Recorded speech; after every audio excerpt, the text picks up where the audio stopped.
एक दिन एक युवक उनके चर्च में आता है और एक एक करके ननें उसकी संगति का आनंद लेती हैं।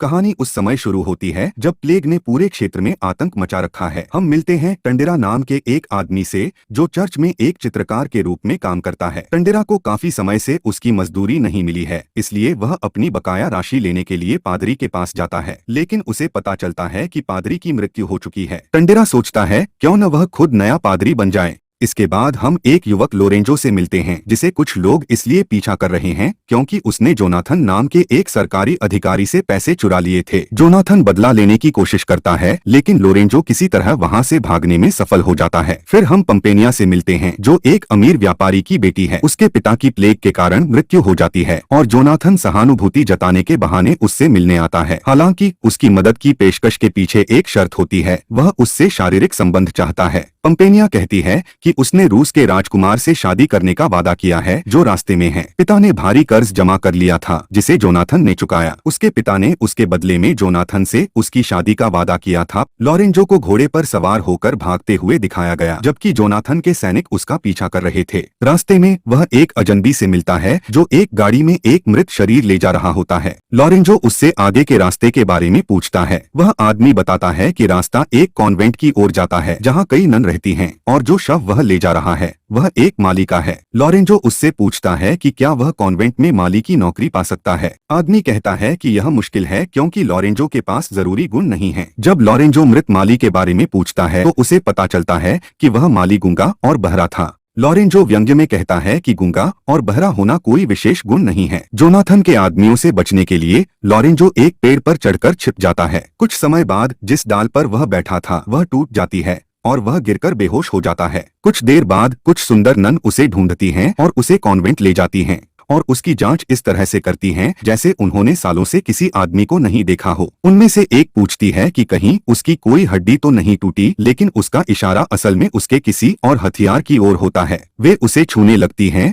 और उसकी शर्ट उठाकर उसके पेट को चूमती हैं। दूसरी नन भी उसके पेट को चूमती है। लोरेंजो जो होश में है लेकिन बेहोश होने का नाटक कर रहा है चुपचाप पड़ा रहता है। उनमें से एक नन उसके होठों को चूमने लगती है। तभी मदर सुपीरियर वहां आ जाती हैं और नन जल्दी से अपने चेहरे ढक लेती हैं। वे मदर सुपीरियर से कहती हैं कि उन्हें लगता है कि यह आदमी गूंगा और बहरा है। यह सुनकर मदर सुपीरियर खुश हो जाती हैं क्योंकि उन्हें लगता है कि गूंगा और बहरा आदमी एक आदर्श प्रेमी साबित हो सकता है। सुपीरियर लोरेंजो से पूछती हैं कि क्या वह सच में गूंगा और बहरा है। लोरेंजो इशारे में पुष्टि करता है कि वह दोनों है। स्नान कराते समय नन उसके साथ एक मजेदार खेल खेलती हैं। इस बीच पाम्पानेया जो जोनाथन को लेकर परेशान है अपने दोस्त के साथ चर्च चली जाती है। सभी वहां कुंवारे हैं। पंपनेया अपनी दोस्त से कहती है कि जोनाथन उससे शादी करना चाहता है, लेकिन उसकी शादी पहले से ही मार्क के साथ तय हो चुकी है। दूसरी दोस्त उसे चुप रहने को कहती है क्योंकि शादी से पहले किसी और के मंगेतर को लेना सही नहीं है। तभी जोनाथन वहां आता है और पूछता है कि वे वहां क्या कर रहे हैं, उन्हें याद दिलाते हुए कि लॉकडाउन है। इसके बाद एक दोस्त एक गाड़ी लाती है जिसमें एक भेष बदले हुए पादरी होता है और वे सभी वहां से निकल जाते हैं। पंपनेया भी एक दूसरी गाड़ी में चली जाती है। कॉन्वेंट पहुंचने के बाद वे उसका गाउन उतार देते हैं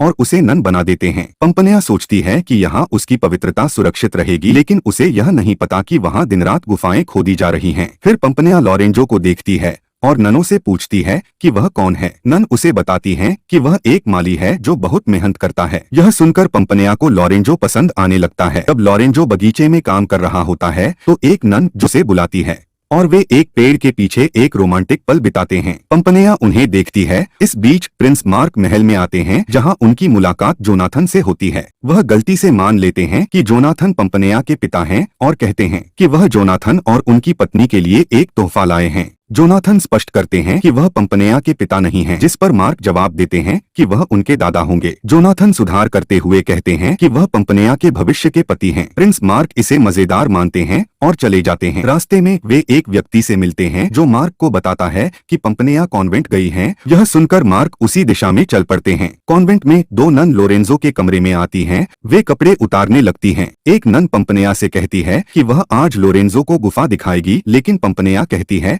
कि यह पाप है। सिस्टर जवाब देती हैं कि वे जानती हैं कि पंपनेया जलती है, लेकिन वे आज भी उसे प्यार करेंगी। हालांकि वे अपनी योजना को पूरा नहीं कर पाती। वे लोरेंजो के टब में पानी डालती हैं और पंपनेया को अंदर आने के लिए आमंत्रित करती हैं। जब लोरेंजो तैयार हो जाता है तो मदर नन उसे माँ के पास ले जाती है। लोरेंजो के साथ बहुत प्यार में है। पाम्पिनिया यह सब देखकर बहुत जलती है क्योंकि वह लोरेंजो से प्यार कर बैठी थी। अगले दिन जब लोरेंजो बगीचे में काम कर रहा होता है, पाम्पिनिया पास में एक किताब पढ़ रही होती है। लोरेंजो पाम्पिनिया को अजीब तरीके से देखता है और ढोल पीटने के बारे में सोचता है। थोड़ी देर बाद पाम्पिनिया उसके कमरे में आती है और लोरेंजो समझ जाता है कि वह वहां क्यों आई है। लोरेंजो उसकी घूंघट हटाने लगता है, लेकिन पाम्पिनिया उसे रोक देती है, उसकी आंखों पर पट्टी बांध देती है। इसके बाद वह उसे चूमती है। बाद में एक गाड़ी कॉन्वेंट में आती है ताकि पाम्पिनिया को ले जाया जा सके क्योंकि प्रिंस मार्क वहां पहुंचे हैं। लेकिन पाम्पिनिया लोरेंजो को छोड़ना नहीं चाहती, इसलिए वह मदर सुपीरियर से कहती है कि लोरेंजो गूंगा या बहरा नहीं है। मदर सुपीरियर पूछती है कि उसे यह कैसे पता चला, तो पाम्पिनिया जवाब देती है कि उसने उसे बगीचे में गाते हुए सुना। इस बात की पुष्टि करने के लिए मदर सुपीरियर लोरेंजो के पास जाती है और उसके कान में कहती है, तुम्हारा कान कट। घबराकर लोरेंजो चिल्लाता है और जब उसे एहसास होता है कि वह पकड़ा गया है तो वह दिखावा करता है कि यह एक चमत्कार है। मदर सुपीरियर यह जानकर कि वह बोल और सुन सकता है, उसे कॉन्वेंट से बाहर निकाल देती है। जैसे ही पंपिनिया भी जाने की तैयारी करती है, लोरेंजो उससे पूछता है कि क्या वह उसे अपने साथ ले जाएगी। इस बीच प्रिंस मार्क पानी पीने के लिए एक तालाब पर पहुंचते हैं और वहां एक सुंदर स्त्री को स्नान करते हुए देखते हैं। वह पूछते हैं, क्या तुम इंसान हो? इस पर वह उत्तर देती है, मैं एक जल परी हूँ।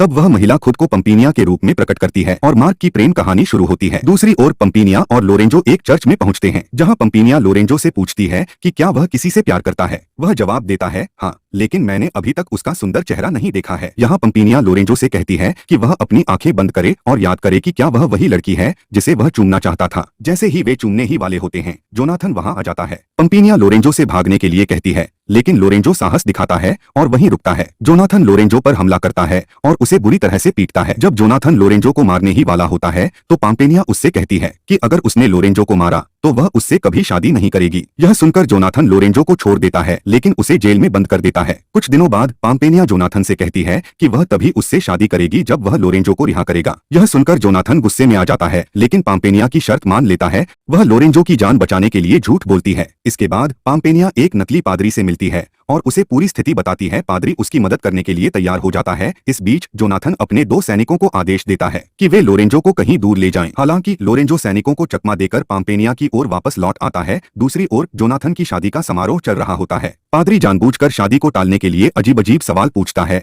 और आखिरकार जोनाथन से अपने हाथ दिखाने के लिए कहता है। जब जोनाथन अपने हाथ दिखाता है तो पादरी टिप्पणी करता है कि उसके हाथ कितने गंदे हैं। गुस्से में जोनाथन अपने हाथ धोता है और वापस आता है, लेकिन तुरंत अपनी तलवार पुजारी की गर्दन पर रख देता है। तभी प्रिंस मार्क लोरेंजो के साथ वहां पहुंचता है। वे दोनों मिलकर जोनाथन का सामना करते हैं और उसे काबू में कर लेते हैं। लोरेंजो उससे लड़ता है और अंततः उसे एक कुएं में धकेल देता है। तभी पाम्पेनिया वहां पहुंचती है और प्रिंस मार्क से कहती है कि वह उससे शादी नहीं कर सकती। जब पाम्पेनिया अपना चेहरा दिखाती है तो मार्क कहता है, तुम पाम्पेनिया नहीं हो, वह पाम्पेनिया जिसे मैं तालाब पर मिला था। उसी समय एक और पाम्पेनिया वहां आती है।